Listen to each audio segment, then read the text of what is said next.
Et j'espère que tu vas bien. Il y en a qui connaissent Vieux chant de Cutlass, magnifique, qui parle de comment on entre dans la présence de Dieu. Il reprend les éléments du tabernacle. Trop, trop bien. Merci Ave pour ce petit coup de cœur.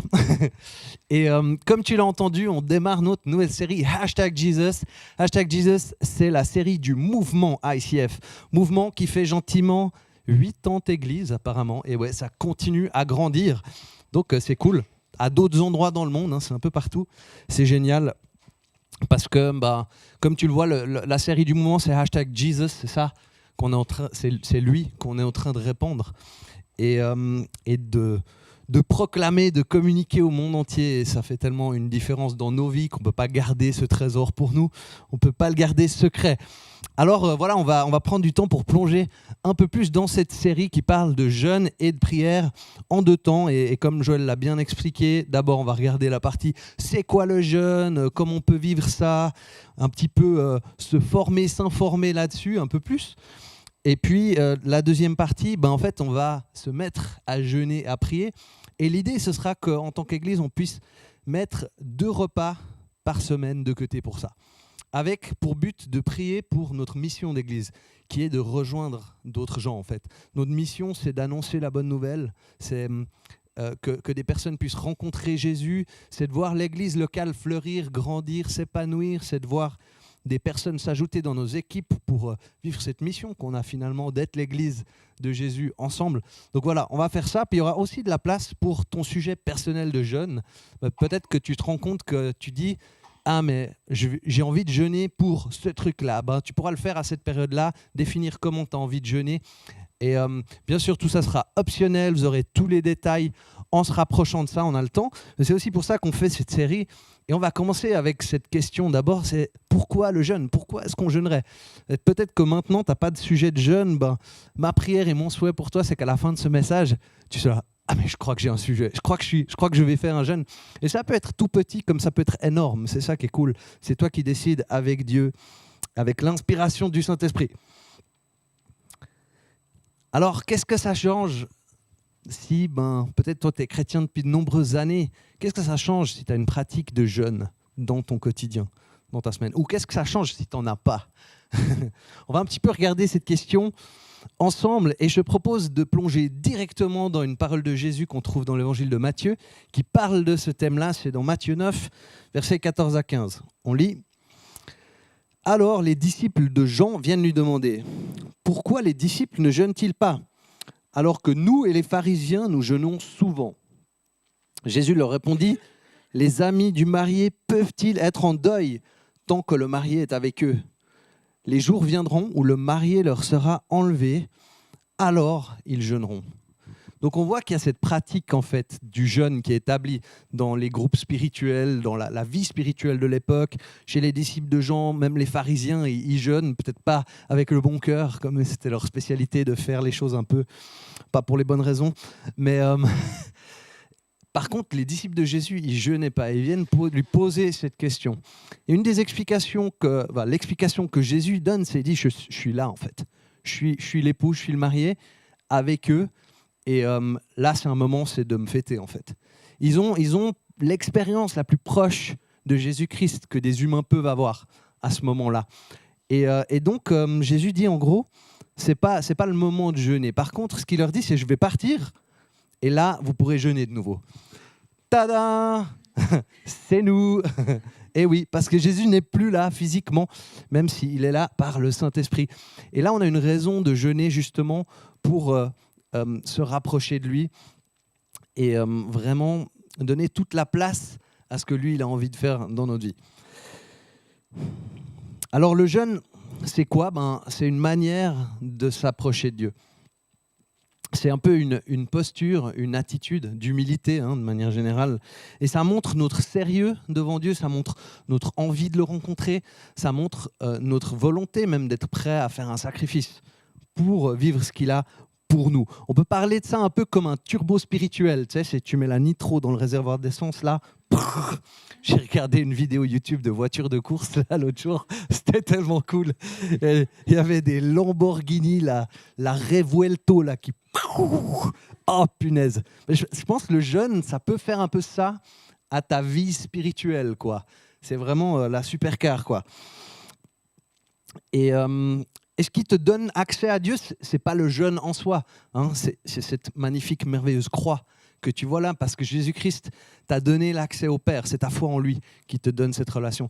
Mais le jeûne, c'est comme toutes les autres disciplines spirituelles, c'est des moyens d'aller vivre ça, en fait, d'aller vivre la croix et puis de la voir se déployer dans nos vies. Donc c'est une pratique qui se repose sur cette foi en Jésus-Christ. Il peut y avoir plein de raisons différentes de jeûner. Jésus nous parle du jeûne dans le Sermon sur la montagne. Il dit « Mais toi, quand tu jeûnes, parfume-toi la tête et lave-toi le visage, afin de ne pas montrer que tu jeûnes aux gens, mais à ton Père qui est là, dans le secret, et ton Père qui voit dans le secret te le rendra. » Waouh, c'est tellement cool. Déjà, Jésus dit « Fais-le, jeûne. Quand tu le fais, Dieu voit. » Tu le fais pour Dieu, pas pour les gens. Dieu voit dans le secret et il va te le rendre. Un peu comme le passage où il dit « Va dans ta chambre quand tu pries. Dieu voit dans le secret. » Tu vois, il reprend les mêmes expressions. Il y a quelque chose qui se passe entre toi et Dieu et spirituellement et qui se dépose. Et c'est intéressant de noter que la formulation qu'il utilise, ce n'est pas « si tu pries » ou « si tu jeûnes ». C'est « quand » tu jeûnes. Donc c'est une évidence finalement. Comme pour les communautés spirituelles de l'époque, Jésus souhaite aussi qu'on vive cette pratique du jeûne maintenant qu'il n'est plus avec nous physiquement. Et donc le jeûne, c'est aussi une manière un peu de se rendre plus petit, un peu devant Dieu, de se rappeler de notre taille et de choisir de mettre notre confiance, notre dépendance complète en lui. En fait, on déclare que Seigneur, tu es mon besoin ultime. Tu es ma nourriture, ma substance de vie, quoi. Tu es ma source. Tu tiens tout ce que je suis. Et c'est une manière pour nous de mettre notre attention et notre concentration complètement sur lui. Hein, on se dépouille de tout le reste, juste dire « Ah, juste Jésus, juste toi », quoi. Et on nie un peu les besoins physiques de notre corps pour prendre soin de la partie spirituelle. Prendre soin de notre esprit. Et le corps, c'est pas que c'est mauvais en soi, mais c'est un peu comme quand tu te prives d'un certain sens, tes autres sens deviennent exacerbés. Hein, je pense que quelqu'un, par exemple, qui est aveugle, a une ouïe beaucoup plus fine et développée que peut-être quelqu'un qui a tous ses sens. On fait ça un peu intentionnellement, on se prive de certaines choses et on se concentre sur les choses de l'esprit. Donc celui qui jeûne, il devient plus sensible au Saint-Esprit. Et il y a une histoire, c'est une histoire de loup. Il y a souvent des histoires de loups dans la Bible, tu sais. Et le loup dans la Bible, c'est pas très cool. Alors j'ai pensé à vous, tous ceux qui aimaient bien les loups, parce que je sais qu'il y en a. Et là, il y a un bon loup dans l'histoire. Alors c'est cool. Tu vas pouvoir te réconcilier avec cette image-là. Et voilà, c'est la magnifique image que j'ai trouvée pour toi aujourd'hui. C'est apparemment une vieille histoire d'Indien qui dit qu'il y a comme deux loups en toi, un bon, un mauvais. Et puis la question c'est lequel des deux loups va gagner sur l'autre en fait. La réponse du vieil Indien est très simple. Il dit c'est facile, c'est celui que tu nourris. C'est tout bête, hein. Et donc je t'ai pris la grosse cuillère aujourd'hui. Hein, c'est le loup que tu veux nourrir et la petite cuillère, ou pas de cuillère, c'est celui en fait que tu veux laisser mourir, quoi. Tu veux le priver de toute substantiation, comme on dit, du verbe se sustenter. Je m'égare. Donc, celui qui gagne, c'est celui que tu nourris. C'est tout simple. Et là, il y a une clé énorme pour notre vie spirituelle. Des fois, on est là, le péché, la sainteté, Dieu, mes doutes. Qu'est-ce qui gagne ? Ce que tu nourris. À quel point il y a de l'intensité, de l'intentionnalité dans ta manière de nourrir ta vie spirituelle. On a ce verset de Galates 5 que je vous ai déjà apporté la dernière fois. Il dit « Voici donc ce que je dis, marchez par l'esprit. » Ding, ding, ding. Et vous n'accomplirez pas les désirs de votre nature propre. Ding, ding, ding. c'est vraiment le même concept que Paul il nous donne. Il dit « Nourris la vie de l'esprit dans ta vie, nourris ta vie spirituelle. » Et le reste va mourir en fait. Tu ne vas plus le faire, tout simplement. Ça va disparaître. Et ça peut être un processus.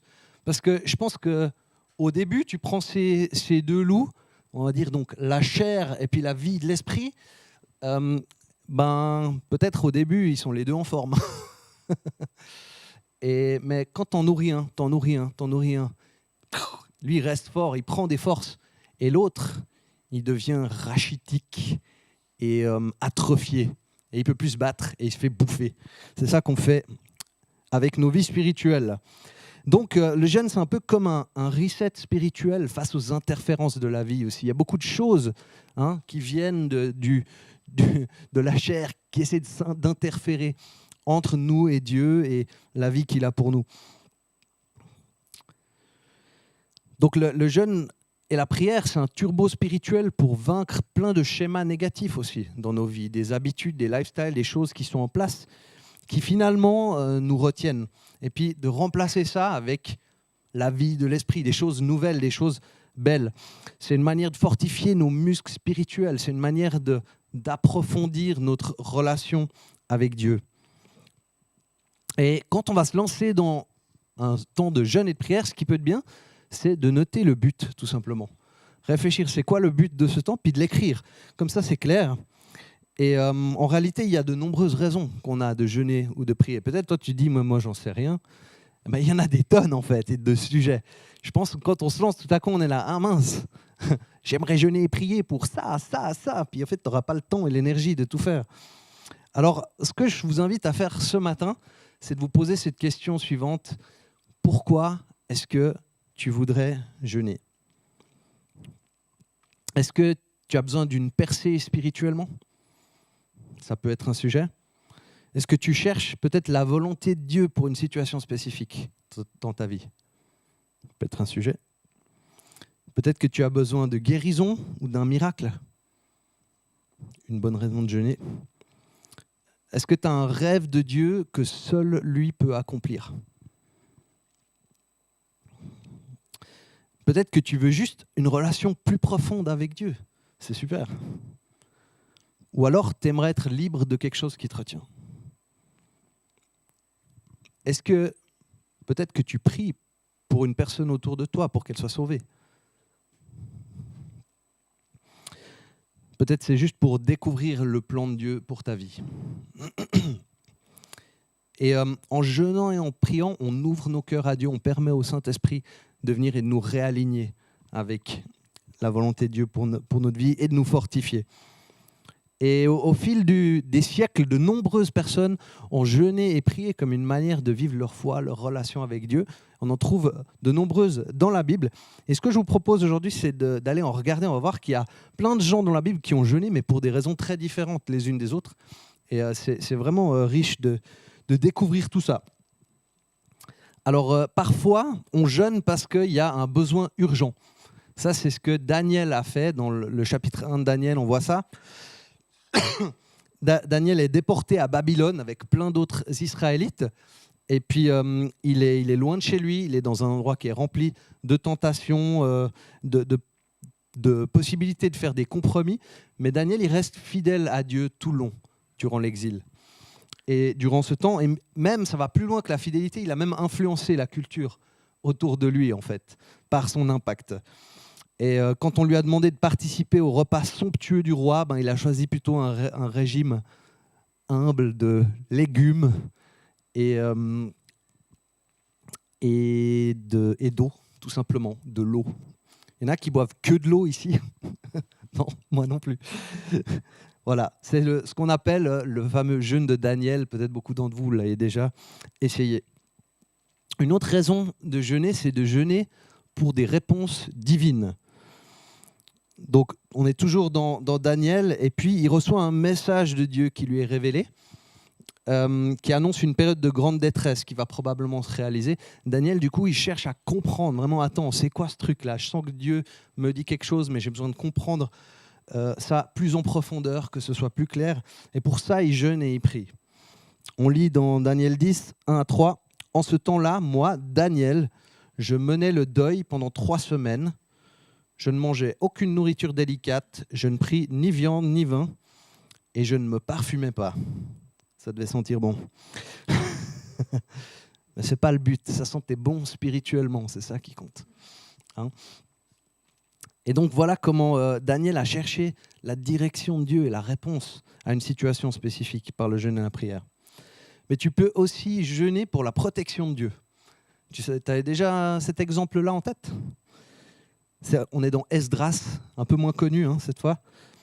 Et voilà ce qu'on lit dans Esdras. Près du canal d'Ahava, j'ordonnais à ceux qui étaient rassemblés de jeûner et de s'humilier devant notre Dieu. Nous voulions lui demander de nous protéger, nous et nos enfants, ainsi que nos biens, sur le chemin. Nous avons donc jeûné et prié notre Dieu pour qu'il nous protège, et il a exaucé notre prière. Tout simple, mais très pertinent. Et donc, par leur prière, ils ont montré leur envie de se placer vraiment complètement sous la protection divine pour leur vie. Mais il y a aussi le jeûne pour la guérison. Ça, on le voit dans le psaume 35, qui dit « Quand l'un d'eux était gravement malade, je portais des habits de deuil, je jeûnais pour lui et priais, la tête courbée. » Donc c'est vraiment ce jeûne qui est vu comme une expression de compassion et l'envie de se tenir entre Dieu et une personne qui souffre, qui est vraiment dans la maladie, avec un profond désir d'intercession pour qu'elle soit guérie. C'est hyper beau, c'est hyper cool. Il y a le jeûne pour une percée. Cette fois-ci, on saute de livre en livre. Dans la Bible, on est dans Esther. Esther, elle a entrepris un grand défi de demander grâce au roi pour son peuple. Et elle risquait sa vie en le faisant. Elle a dit, peut-être je vais juste faire un petit jeûne et prière avant, quand même. Juste mettre un peu toutes les chances de mon côté. Alors, voilà ce qu'on lit dans Esther. Allez, rassemblez tous les Juifs qui se trouvent à Suse et jeûnez pour moi. Elle a même mobilisé les autres pour jeûner pour elle, parce que c'était pour tout le peuple finalement. Ne mangez ni ne buvez pendant 3 jours et 3 nuits. Moi-même et mes servantes, nous jeûnerons aussi. Puis j'irai chez le roi, bien que cela soit contraire à la loi. Si je dois mourir, je mourrai. Waouh, c'est tellement cool. Elle a vraiment mis sa vie en jeu, en péril. Mais elle a dit, je vais vraiment être sûr d'être bien aligné avec Dieu avant ça. Et d'y aller en pleine confiance avec lui. Il y a aussi le jeûne par dévotion, tout simplement cette habitude dans le lifestyle du croyant en fait. C'est un peu de ça dont on parle aujourd'hui. Et cette fois, on est dans le Nouveau Testament avec une contemporaine de Jésus, qui est la prophétesse Anne dans le Nouveau Testament. On lit, ce jour-là, la vieille prophétesse, parce qu'elle n'était pas toute jeune, Anne, fille de Phanuel. Quelqu'un connaît un Phanuel autour de lui ? Je ne pensais pas. De la tribu d'Acher, était aussi au temple. Elle avait été mariée 7 ans avant de devenir veuve et vivait ainsi depuis longtemps. Elle avait maintenant 84 ans. Anne passait tout son temps dans le peuple pour servir Dieu. Elle priait et jeûnait jour et nuit. Tellement cool, juste ce truc. Vous connaissez des gens autour de vous qui jeûnent et prient régulièrement ? Ouais. Je sais qu'il y a des gens dans le mouvement, par exemple, Susanna Bigger, elle jeûne presque chaque semaine, je crois. C'est vraiment, elle a intégré. Elle n'arrivait pas à faire des jeûnes longs. Elle a dit, je vais en faire plein dans l'année. Du coup, elle est hyper régulière. Et je pense que ça fait bouger des choses, vraiment. Donc, on a envie de s'encourager un peu dans ce sens-là aujourd'hui. Mais il y a aussi le jeûne pour la repentance et la conversion. Cette fois-ci, on repasse dans l'Ancien Testament et on retombe dans le livre de Jonas avec les habitants de Ninive. Et c'est hyper intéressant parce que les habitants de Ninive répondent à l'avertissement de Jonas par la repentance avec le jeûne, un jeûne communautaire, quoi. Jonas entra dans la ville et après une journée de marche, il proclama encore 40 jours et Ninive sera détruite. Les habitants de Ninive crurent en Dieu. Ils décidèrent de jeûner et tous, des plus grands aux plus petits, se vêtirent de sacs en signe de repentance. Donc le jeûne, ça peut aussi être vécu comme un désir sincère d'entrer dans le pardon de Dieu pour nos vies, dans sa grâce. C'est tellement cool. Mais on n'a pas fini. Il y a encore le jeûne dans le combat spirituel. Et là, c'est Jésus qui en parle à nouveau et il souligne l'importance du jeûne dans le combat spirituel. Tu vois ça dans Marc 9, 28 à 29. Quand Jésus fut rentré à la maison, ses disciples lui demandèrent en privé : « Pourquoi n'avons-nous pas pu chasser cet esprit ?» Il leur répondit : « Cette espèce-là ne peut sortir que par la prière et le jeûne. » Donc là, on voit le jeûne comme quelque chose qui renforce notre foi, notre autorité spirituelle, en l'occurrence pour chasser une puissance mauvaise de la vie de quelqu'un. Donc ça peut vraiment être vital, un game changer, ça peut changer la vie de quelqu'un. En fait, cette question du jeûne, c'est pas juste une privation de nourriture, mais c'est un outil puissant pour vivre le royaume de Dieu sur cette terre, vivre les choses de lui, se rapprocher de lui et voir sa puissance se déployer dans notre vie et dans celle des gens autour de nous. Et dans mon expérience, j'ai eu l'opportunité de vivre le jeûne et la prière assez tôt dans mon parcours de croyant. Et je crois que c'est quelque chose qui m'a vraiment permis d'avancer rapidement et librement avec Dieu. Et si toi, tu as l'impression que c'est « Ouais, Dieu, j'aimerais bien, mais c'est un peu comme s'il y avait le frein à main », ben, ça peut être un truc vraiment puissant pour se mettre en route. Et ça n'a pas besoin d'être des jeûnes spectaculaires et grandioses, mais en toute simplicité, un petit repas qui saute pour vivre une heure de prière avec Dieu. Ça peut faire des merveilles. Et donc c'est vraiment comme un catalyseur pour notre foi, c'est comme un laser qu'on concentre. Et je crois que quand on jeûne, souvent, on se rend compte qu'on a la capacité tout à coup de prier plus longtemps, de se lancer plus profondément avec Dieu. On lit la Bible et elle passe, quoi. On la comprend, on l'absorbe mieux. Il y a vraiment un effet comme ça qui est fou. Et moi, dans mes premiers moments justement dans la foi, ça, j'ai fait des jeûnes un peu costauds comme ça. J'ai l'impression que j'étais fort là-dedans. C'était beaucoup plus facile pour moi à l'époque qu'aujourd'hui, je ne sais pas pourquoi. Mais finalement, j'ai dû en fait me rendre compte qu'il y a des gens qui ont des pratiques du jeûne absolument inspirantes, quoi. Je sais qu'il y a plein de gens en Allemagne, les ICF à Munich, tout ça là, ils jeûnent 3 semaines avec que de l'eau. À 100%, quoi. Moi, j'ai jamais fait ça.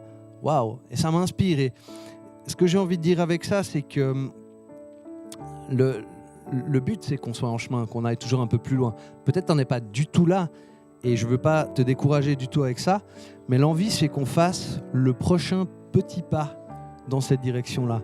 Ça peut être tout simple. Même peut-être c'est juste, tu as l'habitude de manger le petit déjeuner, une fois tu skippes le petit déjeuner pour être vraiment dans le jeûne et la prière avec Dieu. Et des fois, quand on jeûne et on prie pour quelque chose, ça peut bouger. Une fois, je jeûnais, je priais pour Elodie et elle a fait un accident de voiture. J'étais là, attends, moi je jeûne pour avoir des bonnes choses qui se passent. Mais la bonne chose, c'est qu'il n'y a pas eu de blessés dans l'accident et puis que la voiture a été complètement détruite. Et puis ensuite, nos bons parents nous ont donné de l'argent. On a pu racheter une nouvelle voiture bien meilleure et qui est encore celle qu'on roule aujourd'hui d'ailleurs, quoi. Donc voilà, ça fait des fois les choses bougent de manière étrange quand on se met à jeûner et prier, à chacun d'interpréter après ses circonstances en fonction. Mais on n'a pas toujours non plus les mêmes capacités en chaque saison. Il y a des moments où on sent qu'on peut envoyer la purée. Oh, allez, j'ai plein d'énergie, puis je vais vraiment faire un jeûne conséquent, puis j'ai l'impression que Dieu me demande ça. Puis il y a des saisons où ça va être tout simple, puis j'ai pas grand-chose en fait. Mais le peu que j'ai, je vais le mobiliser pour me rapprocher de mon Dieu. Donc à partir du 31 mars au 27 avril, ce sera la période de jeûne et de prière pour l'Église, où on mettra 2 repas par jour de côté pour ça. 2 repas par jour, 2 repas par semaine, 2 repas par jour pour ceux qui veulent. Et puis, vraiment de se mettre en mouvement pour que Dieu puisse répondre à nos besoins en tant qu'Église. Parce qu'on a besoin d'accomplir notre mission pour lui, de rejoindre des nouvelles personnes. Pour Jésus, on a besoin de voir cette famille grandir. On a besoin d'aide et de bénévoles dans nos équipes pour prendre soin des plus petits. Aujourd'hui, on n'avait pas cette capacité-là. Pour avoir des musiciens sur scène, des techniciens qui filment pour le streaming, qui font du son, du multimédia, c'est aussi tout ça qu'on a envie de voir se développer dans notre église locale pour continuer à élever notre Jésus et puis à communiquer son message au monde entier. Et puis, comme je disais tout à l'heure, tu as l'occasion peut-être de faire un jeûne personnel. Et là, en m'écoutant, avec toutes ces questions qu'on s'est posées, peut-être que tu commences à te dire « Ah, moi j'ai des petites idées de comment j'aurais envie de jeûner pour un sujet en lien avec ma vie ou quelqu'un autour de moi, ou les deux. » Mais c'est tout simple. Et tu n'as pas besoin d'attendre la période de jeûne. Peut-être que tu dis la semaine prochaine, c'est parti. En fait, à n'importe quel moment, tu peux sauter un repas pour la prière, pour te retrouver avec ton Dieu. Et je te propose de finir ce temps pour que tu puisses te poser cette question en lien avec ta vie et pourquoi tu as envie de jeûner. Est-ce que tu as besoin d'un renouveau spirituel ? Est-ce que tu as besoin de la direction de Dieu sur une question précise ? Est-ce que tu as besoin de guérison pour toi ou pour quelqu'un d'autre ? Est-ce que tu es face à un défi particulier ? Prends un moment maintenant avec ton Dieu, avec le Saint-Esprit qui, je pense, va te mettre à cœur quelque chose. Et puis, tu peux juste vivre un temps d'échange et de prière avec lui. Et puis, je reviendrai sur scène tout à l'heure et on va encore prier pour boucler ce moment ensemble. Mais vas-y maintenant dans ce tête-à-tête et on dit « Seigneur, merci que tu es là et tu as des sujets de jeûne et de prière pour nos vies. Tu connais nos situations aux uns aux autres et tu sais aussi là où toi tu as envie d'intervenir spécifiquement en lien avec tout ça. Alors parle aujourd'hui dans cette célébration, dans cette salle, à ceux qui sont en ligne. Montre-nous ton plan de jeûne et de prière. Au nom de Jésus. Amen.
Je vois cette image encore des supercars type Lamborghini ou autre. Et je crois vraiment que pour certains, Dieu va mettre de la puissance sous le capot au travers du jeûne et de la prière. Je vois aussi comme cette image des poumons à l'intérieur. En fait, tu vois pas tes poumons, mais tu sens en fait si tu respires mal ou si c'est libre. Et je crois vraiment aussi que au travers du jeûne et de la prière, il y a de l'oxygène qui va arriver. De l'oxygène, des poumons en bonne santé pour la vie spirituelle. de toi, de chacun personnellement, mais aussi de l'Église, de la communauté. Et Seigneur, on a envie de te remercier que tu nous as donné ce moyen aussi de venir devant toi avec une attitude spécifique, avec une attente spéciale et un regard concentré sur toi. Et je prie pour chacun de mes frères et mes sœurs dans la salle et avec nous en ligne que tu nous bénisses avec des temps de jeûne et de prière vraiment puissants, vraiment inspirés, vraiment phénoménaux, pour là où tu as envie d'agir dans nos vies, là où tu as envie de nous rencontrer, là où tu as envie de faire bouger des choses.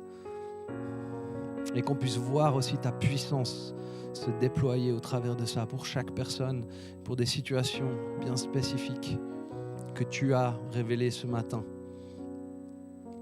Et on te remet aussi ce temps de jeûne et de prière pour l'église ICF Lausanne. Et il y a tellement de gens géniaux dans cette église, il y a tellement de belles choses qui se font et qui se vivent. Il y a tellement un bon fruit aussi qui est porté dans les vies des uns des autres, des plus jeunes aux plus âgés, Seigneur. On est reconnaissant pour ça.